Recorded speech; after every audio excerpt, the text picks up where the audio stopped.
मंच पर उपस्थित हमारे बेलगांव दक्षिण के उम्मीदवार और आप सभी के लाडले नेता मेरे मित्र अभय पाटिल जी,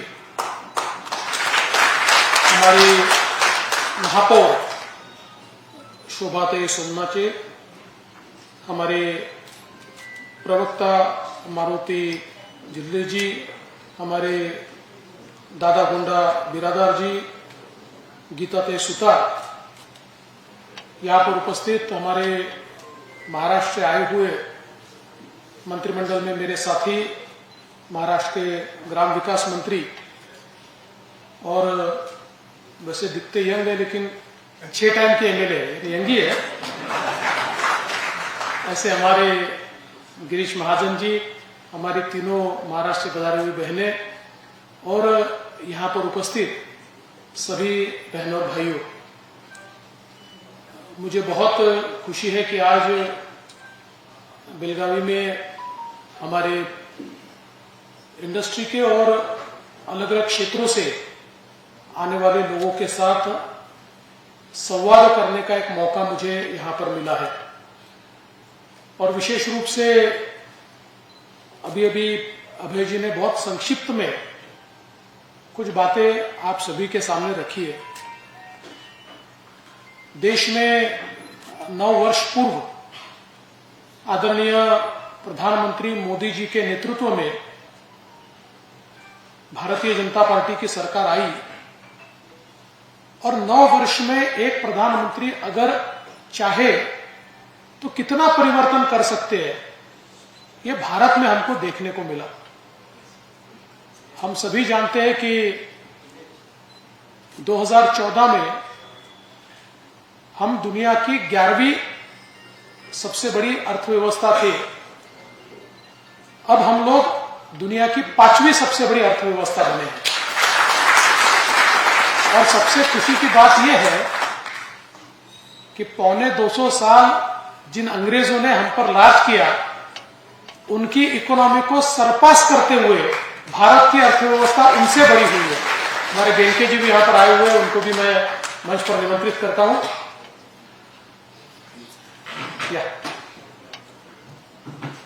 और आज जिस रफ्तार से हमारी अर्थव्यवस्था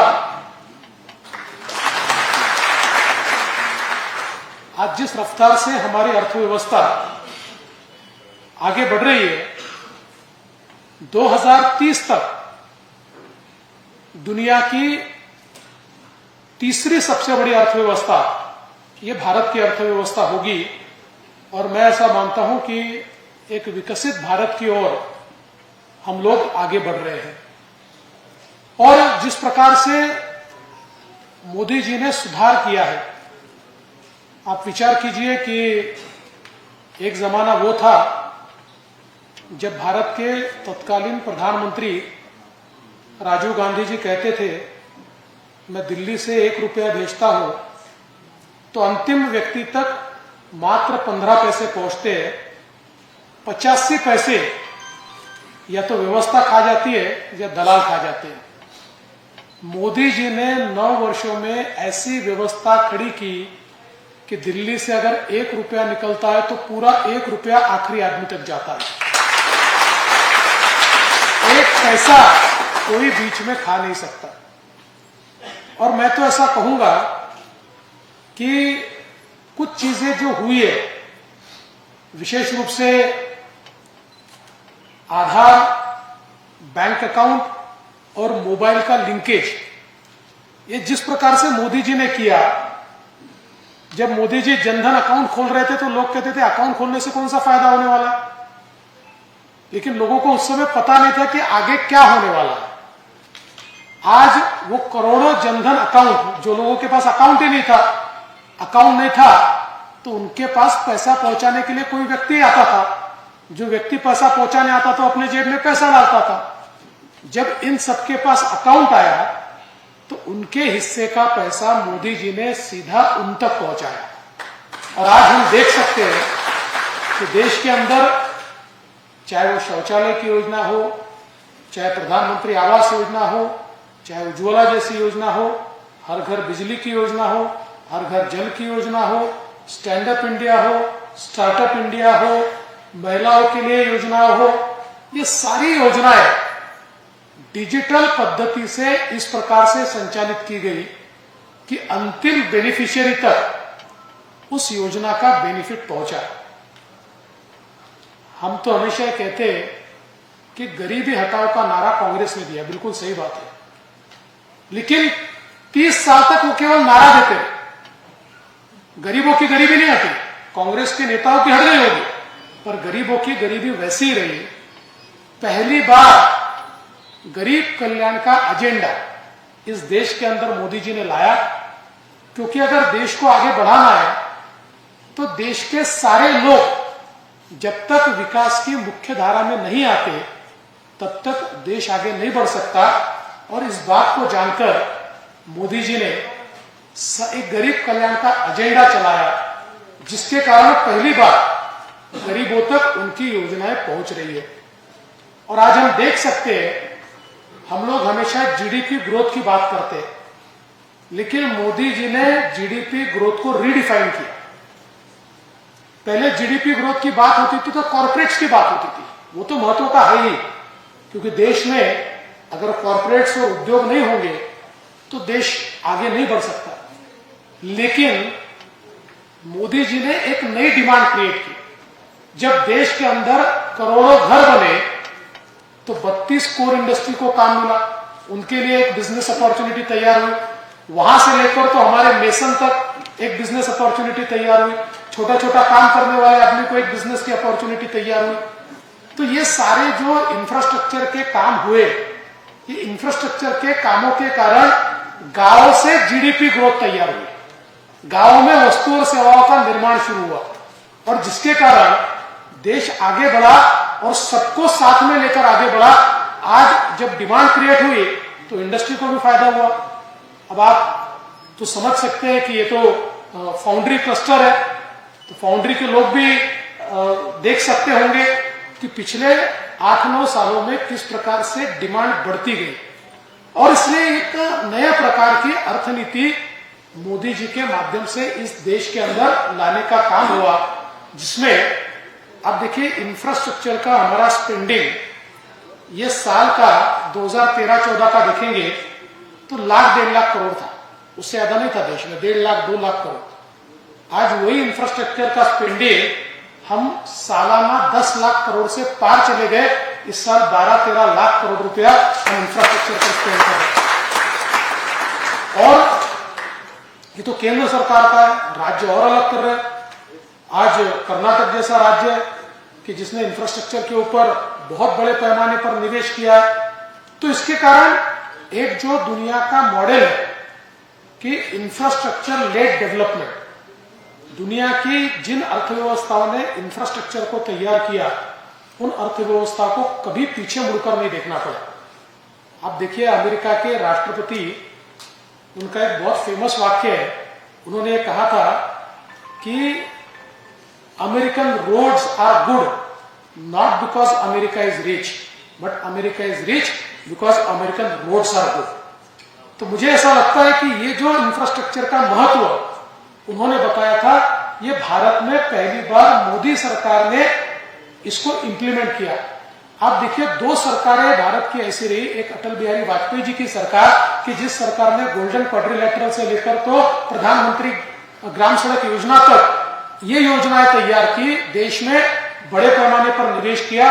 और उसके बाद सीधी मोदी जी की सरकार है कि जिसने इस निवेश को एक अलग ऊंचाई पर ले जाने का काम किया। तो इसके कारण बहुत बड़े पैमाने पर देश के अंदर आज एक वातावरण तैयार होता हमको दिखाई देता है। और एक और महत्व की बात है, आज हम लोग जब देखते हैं 2 साल पहिले पीछे मुड़कर काय परिस्थिती आपल्याला पाहायला मिळते। 2 वर्षापूर्वीचा लॉकडाऊनचा पिरियड तुम्ही आठवा, काय अवस्था होती। आपल्या नातेवाईकांना भेटायची भीती वाटायची। आणि प्रत्येकाच्या डोळ्यासमोर एक प्रश्नचिन्ह होतं, आपण जिवंत राहू का, आपली मुलं जगतील का, आपण त्यांना काही देऊ शकू का. गरीब माणसासमोर प्रश्न होता, आपल्याला काही खायला मिळेल का. पण अशा या सगळ्या परिस्थितीमध्ये एकीकडे मोदीजींनी जो गरीब आहे त्याच्याकरता 80 कोटी लोकांना मोफत अन्नधान्य देण्याची योजना तर चालवलीच, पण त्याचसोबत आपल्या देशामध्ये वॅक्सिन तयार करण्याचं काम केलं. जगामध्ये केवळ 5 देश वॅक्सिन तयार करू शकले, त्यामध्ये आपला भारत देश होता. आणि तुम्ही विचार करा, जर भारताने वॅक्सिन तयार केलं नसतं, आम्ही अमेरिकेपुढे, इंग्लंड पुढे किंवा रशिया पुढे हात पसरून उभे असतो की आम्हाला वॅक्सिन द्या, आणि त्यांनी सांगितलं असतं नक्की देतो, आमच्या लोकांचं वॅक्सिनेशन उद्या मग तुम्हाला देतो. आजची स्थिती अशी आहे की आपल्या देशातलं वॅक्सिनेशन संपलं, दुसरा ड्राईव्हही संपला, अजूनही अमेरिकेमध्ये आणि इंग्लंडमध्ये ते 80%वरही पोहोचू शकले नाही. म्हणजे झालं असं असतं की आमचे करोडो लोक मेले असते आणि आम्ही हात पसरून उभे असतो, वॅक्सिन द्या, वॅक्सिन द्या. मोदीजींना हे माहिती होतं आणि म्हणून आपल्या देशामध्ये वॅक्सिन तयार केलं आणि आपल्या देशामध्ये ते वॅक्सिन 130 कोटी लोकांना मोफत देण्याचा निर्णय मोदीजींनी घेतला. आणि वॅक्सिन तयार केलं हे तर एक आश्चर्य होतंच, पण त्यापेक्षा मोठं आश्चर्य होतं की तुम्ही विचार करा की अगदी हिमालयापासनं तर कन्याकुमारीपर्यंत किंवा गुजरातपासनं अंदमानपर्यंत बर्फाची जागा असो, रेगिस्तान असो, छोटंसं गाव असो, एवढ्या मोठ्या देशामध्ये एकाच दिवशी एकाच वेळी सगळीकडे कोल्ड चेनच्या माध्यमातून, कारण हे वॅक्सिन कशातही डब्यात टाकून नेता येत नव्हतं, त्याचं टेम्परेचर मेंटेन करावं लागायचं. 3 लाख कोल्ड चेन या देशामध्ये तयार करून प्रत्येक व्यक्तीपर्यंत हे वॅक्सिन पोहोचवण्याचं काम मोदीजींच्या माध्यमातून झालं. आणि आज आपण सगळे इथे बसलेलो आहोत. त्याच्यानंतर कोविडच्या वेळेवर वेळ येत आहे, पण आपल्यापैकी कोणीही मरत नाहीये, आपण आपलं काम करू शकतोय. याचं एकमेव कारण या देशामध्ये मोदीजींनी कोविडच्या काळात जी लिडरशिप दाखवून देशामध्ये वॅक्सिन तयार केलं. आणि आता आपणच नाही, भारताने 40 देशांना वॅक्सिन दिलं. आज ते देश देखील वॅक्सिन मैत्रीमुळे आपल्या पाठीशी उभे आहेत. मी परवा मॉरिशसला गेलो होतो, छत्रपती शिवरायांच्या पुतळ्याच्या उद्घाटनाकरता मॉरिशसच्या राष्ट्रपतींना भेटलो. त्यावेळेस ते राष्ट्रपती महोदय अतिशय गदगद होऊन म्हणाले की आम्ही भारताचे फार आभारी आहोत, कारण सगळ्यात पहिले भारताने आम्हाला वॅक्सिन दिलं, त्यामुळे आमचा देश वाचला. आणि म्हणून पंतप्रधान मोदीजींना आमचे धन्यवाद तुम्ही सांगा. आज हे जे काही आपल्याला ऐकायला मिळतं, आणि मग केवळ तिथपर्यंत ते थांबलं नाही, तर आपल्या अर्थव्यवस्थेला चालना मिळाली पाहिजे म्हणून 20 लाख कोटी रुपयाचा त्या ठिकाणी पॅकेज हे मोदीजींनी आत्मनिर्भर भारत पॅकेज दिलं. आणि मग आजच्या MSME क्षेत्राकरता त्याची व्याख्या बदलवली, त्याच्याकरता नवीन कर्जाच्या योजना आणल्या, त्या ठिकाणी कॅपिटल इन्फ्युजन करण्याचा प्रयत्न केला. त्याचा परिणाम तुम्ही बघा, कोविड नंतर जगाच्या सगळ्या मोठ्या अर्थव्यवस्था मंदीमध्ये गेल्या. अमेरिका मंदीत गेली, ब्रिटनमध्ये तर प्रचंड मंदी आहे, अख्खं युरोप मंदीमध्ये गेलं, जपान मंदीमध्ये गेलं, चीन देखील मंदीमध्ये गेलं. एकच देश मंदीमध्ये गेला नाही, तो म्हणजे आपला भारत देश. कारण हा जो काही सप्लाय चेनचं डिस्ट्रप्शन झालं होतं ते लक्षात घेऊन आमच्या उद्योगाला पुन्हा पायावर कसं उभं करता येईल या संदर्भात मोदीजींनी त्या ठिकाणी वेगवेगळ्या योजना आणल्या आणि त्या योजनांमुळे आज आम्ही उभे झालो. आज बघा, जगाच्या पाठीवर भारताची स्थिती अशी आहे की आता जगाचा चीनवरचा विश्वास उडालेला आहे. आता जगाचं मत असं आहे की चीन जो 30 वर्ष जगाची फॅक्टरी होता, जगाचं 30% इंडस्ट्रियल प्रोडक्शन हे चीन करत होतं, त्या सगळ्यांच्या लक्षात आलं की चीनमध्ये ठेवलं तर हा भरोशाचा देश नाही. आणि म्हणून आता ते चायना+1 विचार करतायत, सगळे लोक बाहेर पडतायत. आणि बाहेर पडत असताना आता त्यांचा प्रिफरन्स भारताला आहे. त्यामुळे येत्या काळामध्ये the next factory of world will be India. Bharat हा जगाकरता तयार करेल ही अवस्था आता आपल्याला दिसायला मिळते आणि त्याच्या अनुरूप अशा प्रकारचं इन्फ्रास्ट्रक्चर आज देशामध्ये माननीय मोदीजींच्या माध्यमातून तयार होत आहे.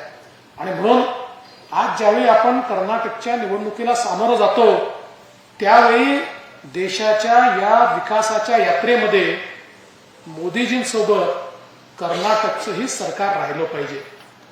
डबल इंजिनचं सरकार हे डबल वेगाने या ठिकाणी खऱ्या अर्थानं आपली यात्रा नेतं. आज कर्नाटक हे एक अतिशय प्रगतिशील राज्य आहे. काल परवाच एक इंडेक्स घोषित झाला की ज्याच्यामध्ये कर्नाटकचा पहिला क्रमांक आलेला आहे. आणि एवढंच नाही तर कर्नाटकमध्ये मोठ्या प्रमाणात आज बंगळुरू सारखं एक आयटीचं हब आहे आणि मोठ्या प्रमाणात या ठिकाणी इंडस्ट्रीज आहेत. त्यामुळे अशा प्रकारचे राज्य हे जर मोदीजींसोबत राहिलं तर हे डबल इंजिनचं सरकार कर्नाटकच्या विकासाच्या वेगाला दुप्पट गती त्या ठिकाणी देऊ शकतं.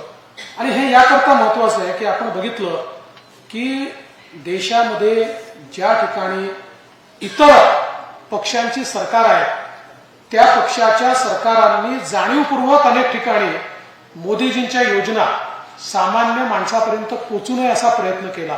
काही योजना थांबवल्या, काही योजना स्लो केल्या.